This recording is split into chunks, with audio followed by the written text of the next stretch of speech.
Jones, the confident stride of a national champion quarterback taken out of the green room after waiting for half the first round. It's Mac Jones for the New England Patriots. I think in the movie Braveheart when they're saying, hold, don't trade up, just sit, and this might just fall into your lap, Mac Jones.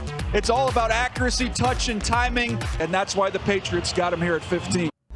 That confident stride, we will see it for years. Mac Jones from the green room in Cleveland to the podium to hug the commissioner. He also had a confident gait when he walked in to Foxborough and Gillette Stadium on Friday. I have a lot to learn. Like I said earlier, never played in the NFL, but it's going to be a learning experience, and I'm just going to put my best foot forward, and I'm super competitive, and I want to be a great teammate here. And I want to play, whatever role I have to play and do it to the best of my ability. And I'm going to compete, and that's just kind of who I am. And I think there's a lot of guys here that understand that it's all about the team, and I'm that type of guy. So I'm just looking forward to being a good teammate. On a windy day Friday in Foxborough, Jones almost had that hat blow off. He said he's going to have to learn to deal with that. He has Alabama company and Christian Barmore coming with him as well in the second round. A lot of Oklahoma flavor in the third and the fourth round. This one makes sense, I think, on so many levels, doesn't it? Mike Giardi, Bucky Brooks, Lance Zierlein with me live on NFL Now. Mike, it's like, well, hey, Nick Saban coached him hard. He figured it out. He played well. Now Bill Belichick's going to do the same. I mean, it just kind of fits. What's very interesting to me, Andrew, is that as we go through the process leading up to these guys getting selected, especially the quarterbacks, they get nitpicked to death, right? Because we have so much time to break it down. And there's, he can't do this and he can't do that.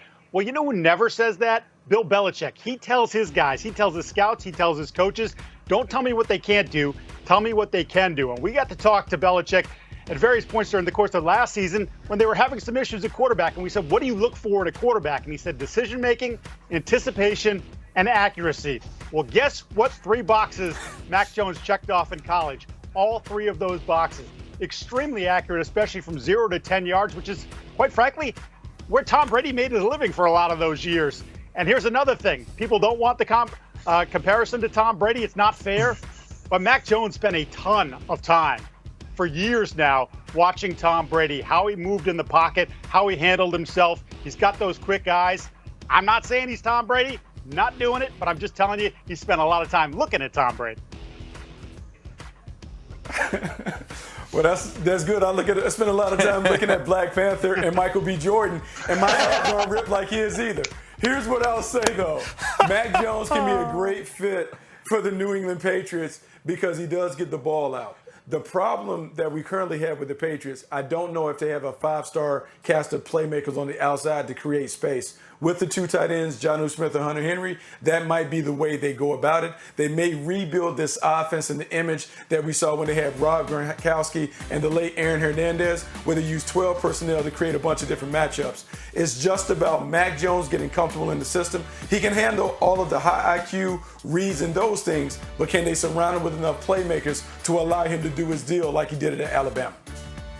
I think the smoke screen that Shanahan and San Francisco had out there with Mac Jones, it forced him to take a lot of slugs. And because people were looking at him as the 3rd pick of the draft. And unfortunately for Mac, it caused people to really pick at him. I think what he does well, you guys have laid out, and there's no question that I think there's still some work to be done on the outside for the New England Patriots as it pertains to the pieces needed around him. But let's also remember he's had about as much time as a starting quarterback as a guy like Trey Lance. I mean, he's had a few more starts because Tua was hurt in the middle of the season, but there's still a lot of development that could still be had with Mac Jones. Now, something that's not talked a lot about is that he really hasn't played as much football either. And some of the things that you might nitpick him about when you watch tape, he could still improve on those factors as he gets more reps. Bucky, I love the Black Panther thing. You're the one who said Mac Jones is kind of like Iron Man, right? You keep going back to the same bag here. Yes. Like Iron Man, because when he's in the suit with all the Alabama playmakers, he has superpowers. If not, he's a dude tinkering in the basement. We'll see, what kind of suit and special powers he has there in Alabama. Right now, in New England. Right now, Mike, though, he's behind Cam Newton. which to me made sense. I thought Belichick's answer was perfect. Oh, and the other guys play better, then Cam Newton won't be the starter. But right now, he is the starter. Yeah, Andrew, he wasn't messing around because he was in the middle of talking about the selection of Mac Jones when he just threw that right in the middle of his conversation, like midstream, bam. By the way, just so you know, Cam Newton is the starter and someone's going to have to beat him out. And then he was asked about it later, and he was very terse with that, too. Like, guys, are we going to keep doing this? And, of course, we are going to keep doing it if Cam plays the way he did last year.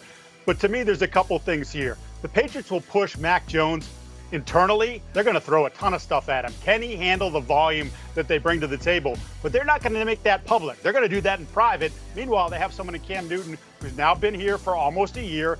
He's learning the system. Obviously, he's been here for the OTAs as he continues to sort of learn his teammates and learn this offense. And they have someone who started plenty of games, who has some swagger, who has great cachet in that locker room. And it's, hey, you go out and play, and hopefully your level of play raises this year because they've surrounded him with better talent.